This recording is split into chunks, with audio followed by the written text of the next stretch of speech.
Hi guys, and welcome back to the channel at VAG Thnak. Me with the doggo. Saturday afternoon.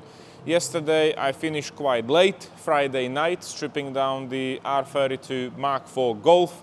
We have a full shelf of parts. We have a sad engine block with cylinder head and loads of other parts. And right now we are in the situation when we have to let the owner know what's the condition, what we found. And we have to sort of make a decision with the owner what we're gonna do. The engine block, as you remember, looks in a bit of a sad condition. From the top, like I said last time, there was definitely a coolant, at least coming to these two cylinders, because they're like really clean and washed out. There's loads of oil leaks, and like I mentioned, the cylinder head looks like this internally. And I've got a feeling if the cylinder head looks like this, the engine won't look any better from inside. I know it's extra money to get it done, but in my perspective, sort of, I would get it done because the engine is out. At the moment, it's a matter of take the oil sample, strip down the con rods with the crankshaft. I don't know how much are the extra parts yet. I have to ask the owner if he actually even want to think about it, because it is extra money. So we will give him a call now, because I also have to explain them purpose of the warranty. If we will do the cylinder head, head gasket, whatever, what we will touch, of course, there's a warranty. However, I don't know the condition of the engine on the bottom end. So I have to explain them. If something gonna go wrong with the bottom end, we didn't know the condition and it's not covered under warranty. So decision will be on him. Of course, the engine was mixing coolant with oil and oil with coolant, so the bottom end bearings can be fine. We don't know. So I'm gonna give him a call now, see what he say, and we go from there. Morning, Tom. You okay? Hello, sir. How are you doing? Yeah, I'm fine, thank you. Sorry, I was painting. I was on the stairs. Ah, good for you, doing house renovations. That's it, yeah. Good. Never stops. Oh, yeah. So, first question, you all good to be filmed and advertised on YouTube and post you online and tell everyone your story about your R32? Yes, that's fine, yeah. No problem, Good. That's all good. Good. Okay. It looked much better before you drop it, then I strip it down. So the situation is the oil cooler vent, Yeah? which probably caused an overheat on the head gasket, then the head gasket went.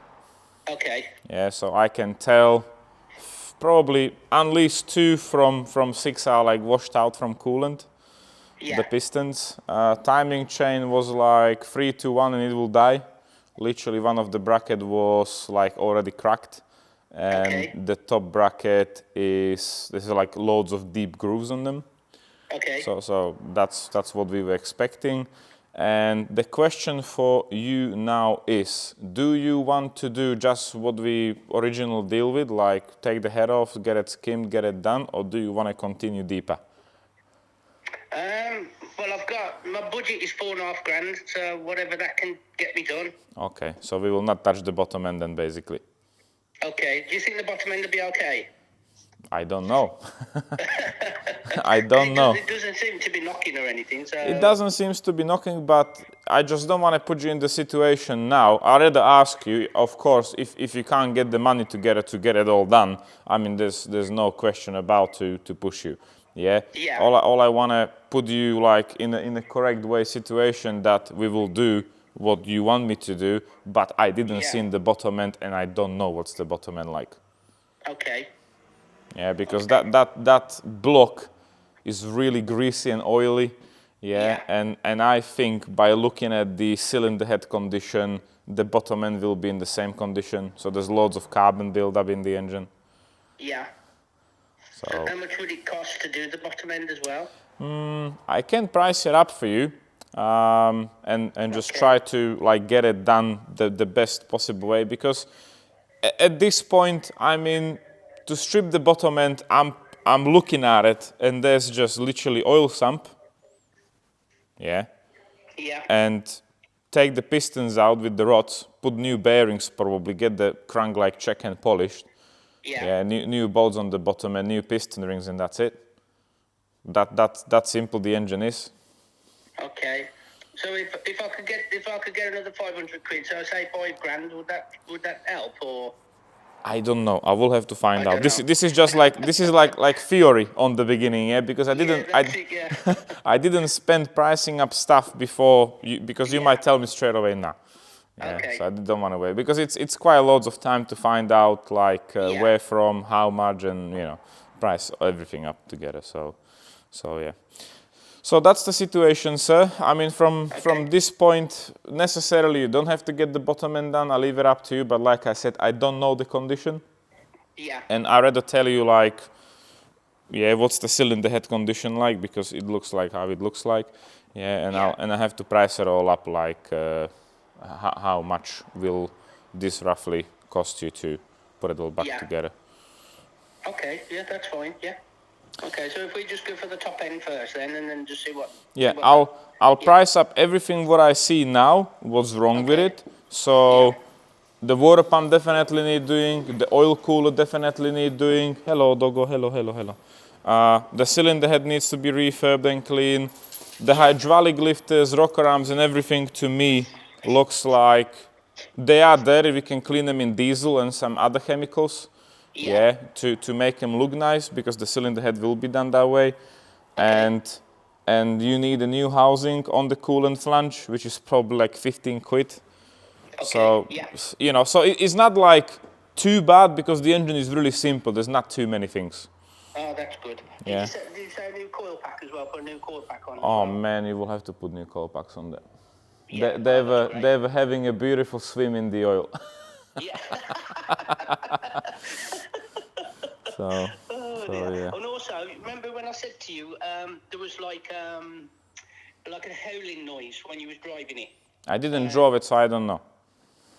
And he said it was one of the pipes had broke or something, like an air pipe or something. It was coming back through the dash. Oh yeah, there was. Hold on, just a second. There was a pipe missing from the intake somewhere. Where's the intake? There's the intake. Basically, it's on this side. It should be like a blanked pipe. Yeah. And it's not blanked anymore. Okay. So is that what was causing the howling to come through when the most likely, yeah. I mean, that's the easiest thing what I can see on it now. I don't see anything else wrong with the intake, so it shouldn't be that bad. Okay. So what I will do, I will do your 2 price ups. One will be till the point where we are now, and the other one will be the point till now to the bottom end thingy. Yeah, okay. So that's the plan, because to be completely honest, I mean, the car looks clean and everything. It will be a bit of a shame to stop here, in my opinion. Yeah. I don't want to convince you to do it, of course. Yeah, because money don't grow on trees, unfortunately. Exactly, yeah. But I think if you will get like everything done, so it will be in a representative condition, like it was really done, it will kick the value up in the future. Yeah, that's it, yeah. So yeah, no problem, sir. Okay, I'll leave it with you then. Yeah, I'll crack on with the pricings, and I'll keep you updated. That's lovely. Okay, then, all right, Tom, speak to you then. Thank you very much. See you. Bye-bye. Okay, then speak to you soon. Bye-bye. Bye-bye. The owner, he's got a specific budget to repair it. I have no idea what will be the extra cost involved to get the bottom end done. But he's sort of open to the idea to get the bottom end done, which is good, of course. And he understands the situation with the engine. So right now I'm going to the office. I'm going to check all the catalog numbers, all the part numbers, everything what we need for it. And I have to find out if the things are actually available. And if they are available, how long we're going to wait for them, what's the price. And then we give him a call again. Hello. Hello, Thomas. Hello, you okay? Yeah, good. Golf R32? Yes. Okay, so I price up everything what I found wrong with it. Okay. So basically, there's loads of O-rings, loads of gaskets. The bigger things what I found wrong with it is an engine mount which is completely broken. Okay. Also, I did find out the other biggest thing, the water pump. That's the second most expensive thing. And then the most expensive thing for the engine, where I can't get anywhere else, are the piston rings. Okay. So basically, material wise, for everything, so exhaust gaskets, inlet gaskets, injector reseal, EGR gaskets, water pump, all the pipings, all the O-ring, new oil cooler, literally everything what was removed from the engine, including timing chain kit with all the brackets and tensioners, material wise, it comes to 4,100. Okay. So that will be plus cylinder head skimming and refurbishment, and plus the face skimming for the engine block. Okay. So if you want to do like whole engine with everything, yeah, I will not have too much labor, but I'm probably more interested to film it and just have a video about it. We can do it all in for 62. Yeah. Okay. Then yeah, that's fine. Yeah, that'd be great. Yeah. So what I'm gonna do then, I'll strip the rest of it down to a bare crank. Yeah. We will be sending out the stuff to London this week for the machining. So we will put your blog on there, so they will skim the top of the block, because from the head gasket, how it was there for very long, it was boiling and burning. There are like few uneven spots on it, so it's good to get it skimmed as a block. Okay. Yeah, that's fine. Yeah. So yeah, no problem, sir. What I'll do, That's lovely. Thank you very I'll much. keep you updated. Everything what I told you is genuine, so there's nothing aftermarket. Even the bottom end bearings, conrod bearings, the bottom end bolts, conrod bolts, everything is genuine. Okay. Yeah, that'd be great. So yeah, I look forward to the videos. yeah, I will tell the guys to sand the block down as well, and we can powder coat it so it's like genuine black, like from factory. Okay, yeah, that'd be lovely. Yeah, that'd be great. Oh yeah, once it's there. No problem, sir. That's I'll lovely. get everything on and we'll crack on with it. That's great, Tom. Thank you very much. No for problem, that. sir. Thank you. Speak to you Okay, then. Thank you, Speak mate. to you soon. Bye-bye. Okay, bye-bye. Bye-bye. So we heard the man do it. So yeah, I think the price of what I gave him is fair, because the material himself, it's quite a lot. We will still make a bit of money on the labor. It won't be like we'll become a millionaire from one R32, but mostly I give him the option to do it because I want to film it, do a bit of a content. And this is how we run in the garage, always accept the challenges even for less money, just to get the job done really. So right now, if you're owning an R32, R36, you should be happy. We'll be stripping the engine fully down, see what's the condition after the mileage, if there's any damage. I'm really hoping there won't be any damage.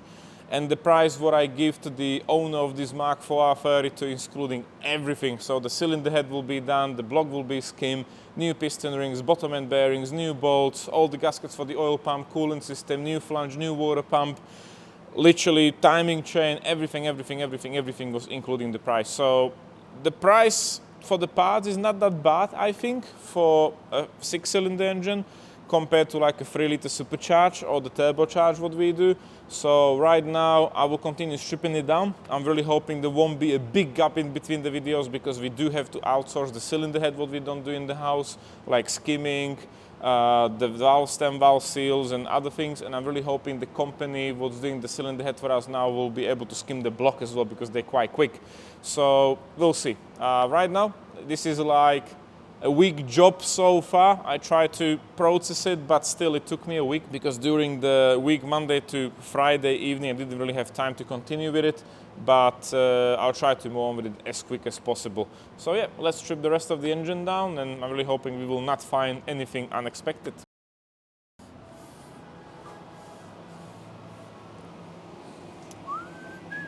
I don't know where we're gonna start, but I think we can take off like some big things of it, like the bracket, alternator, air conditioning pump, power steering, water pump, and just somehow dismount everything.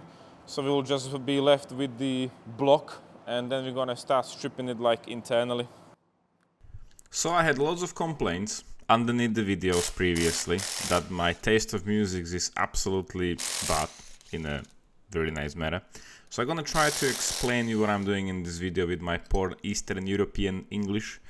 And yeah, there were some comments like we tried to keep it tidy and this and that. So This is how I try to work, and the guys in the workshop try to do it the same actually. So we have like the same trolleys, only Philip don't have one yet because Mr. Santa Claus didn't bring him any yet.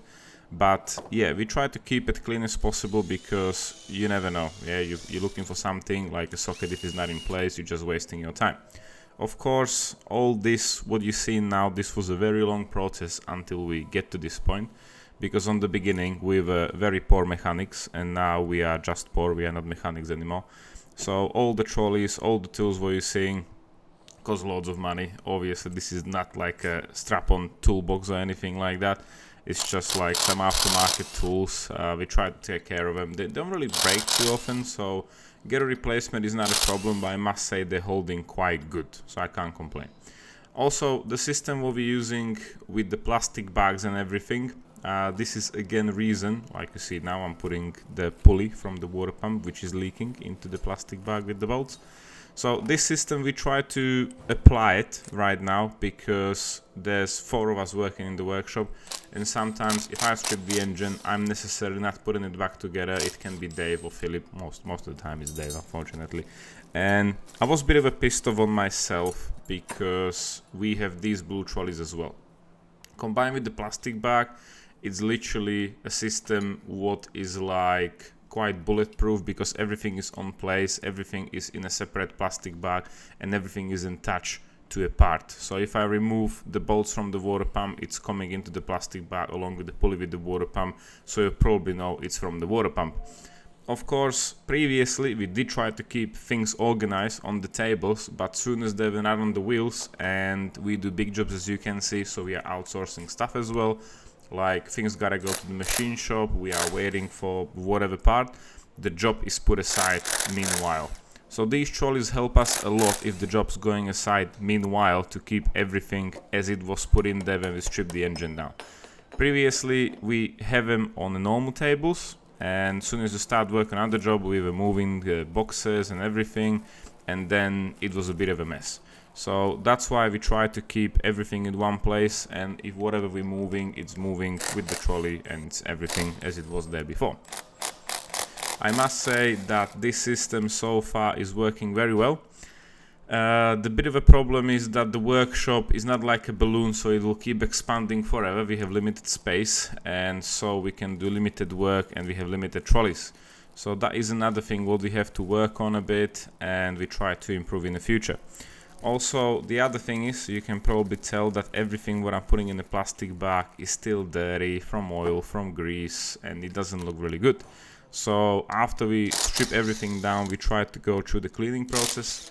At the moment we are using like a water-based solution. It's a chemical, it's from Poland actually, and they are using it for cleaning machines. So all you need is hot water, you put a bit of a chemical in the water, and it's taking the grease off, and it's also sort of curing the aluminium or the metal parts from all the oxidation. It's not like it's bad, I think it's doing a quite good job. We'll see it later, like how it clean up some parts. But we did order a proper cleaning machine, like a closed box, which is like an Aqua Blast. So that should make it look really like factory new part, I would say. Of course it will be more time consuming, but we would like to lift the standards again when we're building the engines, because even if you're gonna build the engine, it's not cleaned properly, or the block's not painted, or it's just coming back greasy, it doesn't really look that the engine was built. So from a customer point of view, you would like to open your bonnet and tell everyone, this is my pride and joy, and look, I spent the money to get the engine built. So this is the next necessary step what we have to approach. As you can see right now, I'm removing the oil filter housing, I believe, with some hoses and pipes, and again there's a plastic bag attached to the part, and right now we are in the process of removing the oil sump. I am happy that the owner actually decided to go ahead with the whole build, because you can see everything what's being removed right now, it's not in the best condition, definitely need cleaning, and I think the whole process was necessary at this stage, because if the engine is coming out, it's just good to have it all done. So right now I'm removing quite a big bracket which is holding the alternator and also power steering. Again, plastic, it's coming onto the bracket. If Greta Thunberg will see me now, she's gonna say some nasty words about it, but unfortunately it is what it is. We have to keep it organized. So right now we are removing the oil filter housing along with the cooler. I personally think this was a minor problem why the engine sort of not failed but have the damage what it had. So this is oil cooler, which you have oil coming into it with the coolant at the same time. Of course it shouldn't mix, but I think what happened, which is a common problem in other cars as well, when it started mixing, the coolant is just not doing what it should with oil in there. So the temperature, especially around the cylinder head and where the cylinder is joined together with the engine block, can have like overheating spots, which on the end of the day can lead to a damaged cylinder head gasket. So right now I'm removing the NOx sensors, which are very important for the engines. If you have a NOx sensor problem, don't try to delete them, don't try to map them out. You gotta make them work, because this is something what's keeping your engine safe. So these sensors are actually mounted onto the engine block, and they are checking the vibration of the engine or any kind of mechanical noise coming from the engine. If something is mechanically wrong, or your fueling is not right, or something is happening, it will let the engine control module know that you need to disable the cylinder or put the car in a limp mode. Otherwise you can have like catastrophic failure on the engine. So right now I'm removing the oil sump. And again, you can see the sump is in a bit of a sad condition. Again, plastic bag, all the bolts are going in it. And I also think this oil sump was removed before, because there's like a really thick layer of silicone. And I'm not sure if it was leaking, because the whole engine was like covered with oil a bit, but something was definitely going on with it. We will see how it looks like from inside in a second. So here it is coming off now, and voila.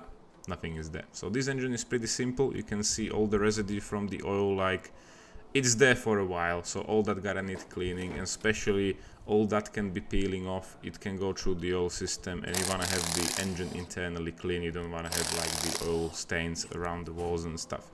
So we will now work ourselves to the oil pump, which is actually driven by a shaft, which has a gears on the top over there.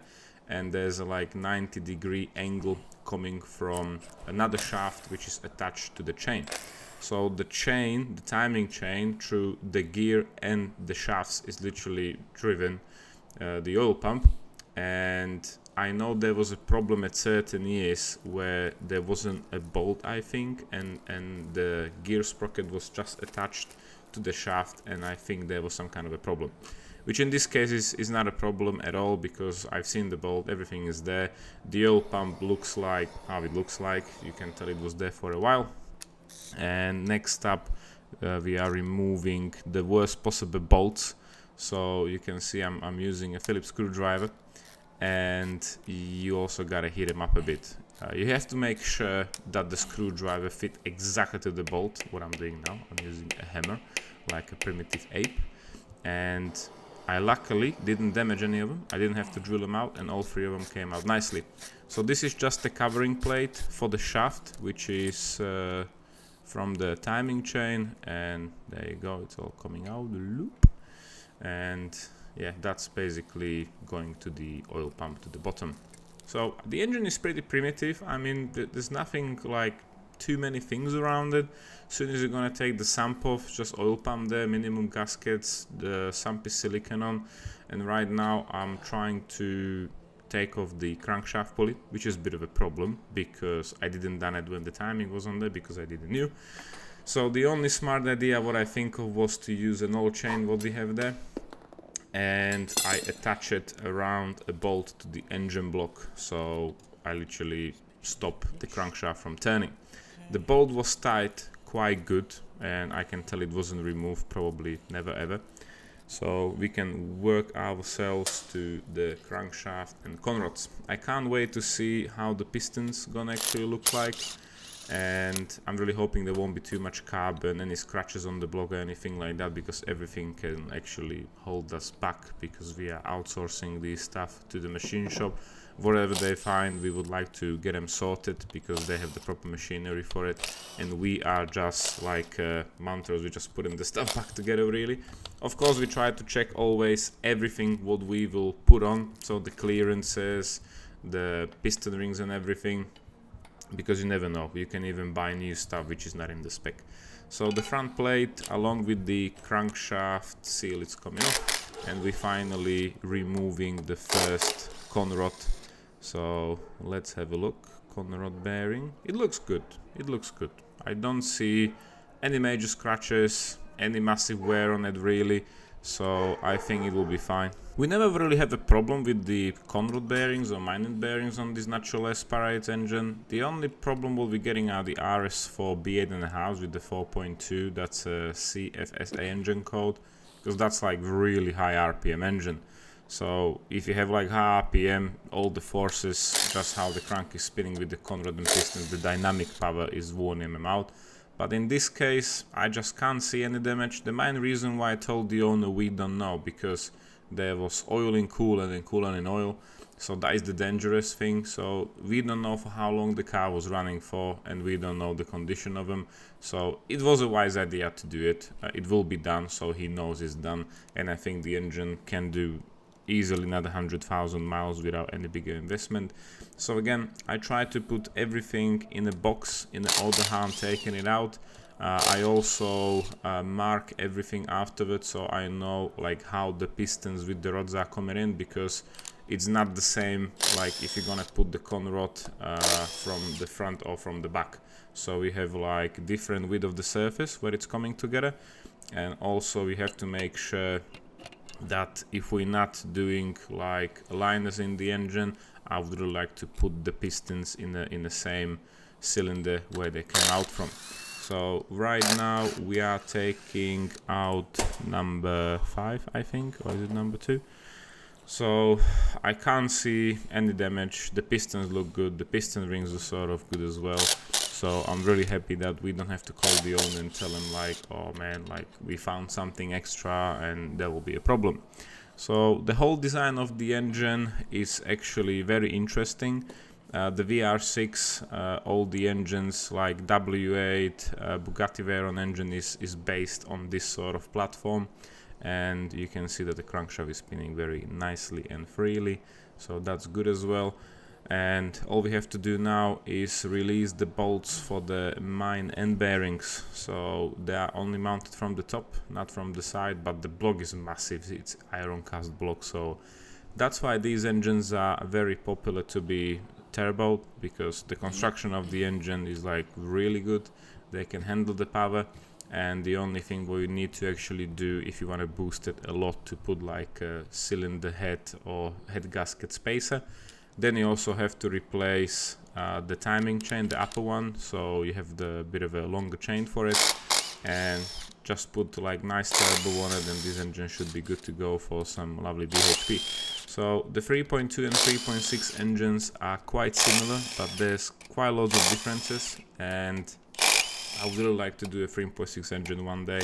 At the moment, the market with the 3.6 is like the R36 Passats in the UK. The prices went completely down. So I am looking for the R36 Passat. I do keep on, if you know what I mean. And maybe do something like a build on it. So we have the first mine end bearing coming out. And again, it looked good. The interesting thing is about these bearings that they have the oil channel from the top and the bottom. Usually on the new engines, there's like an oil channel line only from the part where's the oil supply coming from. I did have someone leaving me a comment that why is it on the modern engine that the oil supply is not all the way around, so it can get to the oil channel through the crank and onto the conrod bearing. Well, I think it's because of like the forces on the crank to the block, so it's like more material which is supporting it, and also don't forget the crank is floating on oil, so necessary you don't have to have it there. And we are at the end. Unfortunately, somehow I forgot to film the end of the video, and here we are many days later. It's not many days later, but meanwhile we were moving stuff here and there, so everything what's in this shelf is actually from the R32. I also did start cleaning everything. So everything what you see in here gotta be cleaned up, gotta be prepped. I already started. You can see the rocker cover, the timing chain cover back in there, another timing chain cover, clean up as much as possible. It still have to be degreased before you put the silicone on. Of course, this is just like a general clean. We did order a machine which should help us to improve the cleaning process, and it should look like brand new from factory. But we still have to wait, so I'm not sure if we actually gonna go through the cleaning process with all this what you see here. You can see that, for example, AC compressor, like it is clean, but you still have the oxidation over the years, so that should be nicely cleaned up, but unfortunately we don't have the technology here yet. So the car was actually removed from the ramp because this is here again. And a few of you are wondering what's going on with the RS6. Philip's wondering what's going on with the RS6, but the RS6 is still here. And I just simply didn't have time, unfortunately. I do have everything for it now, what I want to do to it before I drop it to dyno again, but I don't have the time. So my plan is, in the next video, I will be fitting the brakes, high pressure fuel pumps, blah, blah, blah, you know, the order. So yeah, the car is still here, it runs, it drives, everything is fine, but Phil got to tune it. Meanwhile, back to the R32. I forgot to show you detailed way everything what we actually took out from the engine, because the quality of the GoPro is not the best, and these are the main end bearings. So they look much better after 110,000 miles than on my RS6 after running on idle, probably with no oil pressure, or I don't know. And yeah, the only reason why we convinced the owner or told them like what we think is that we don't know how the bottom end look like, because you gotta strip it down to check. The big end bearing is a bit dirty, but again, few signs that the engine was running for over the years and nothing serious. What I'm surprised, because I've seen the piston from this position, because you can't see anything else. Now we get to this position, the oil ring looks clean and there's minimum carbon buildup. So it's not that bad like the cylinder head looked like, because that looks scary, like really scary. So that's why I told them like we don't know how it looks like. If you want to continue, which I think it was a good decision. Of course it's costing more money, but we will do more work and the customer will have more outcome from it. It was matter of to strip it down, like probably extra 2 hours of labor from the point. And the material is not that expensive when it comes to the bottom end for these vehicles, piston rings and stuff. The piston rings, they're probably the most expensive from the whole work, but compared to like a V8 or 3-liter TFSI, they are cheap, genuine. So we're wearing everything what we need now from OEM parts, so we will see how that goes. Meanwhile, like I mentioned, we took the cylinder head and the engine block for skimming. We will hone the block, the head will be fully done, stamp valve seals, guides and everything, the valves will be brushed in, so that should be here probably by next week. As soon as everything is here, I have to finish off the cleaning, prep everything, and I would really like to plan it like over a weekend, like everything will be ready, just put it back together, and then probably in one day put the engine back into the car, try to start it, and hopefully it will run. But that is a far, far future. Anyways, the next video will be about the RS6, guys, because I gotta move on. And there are other plans, so we'll see how that goes.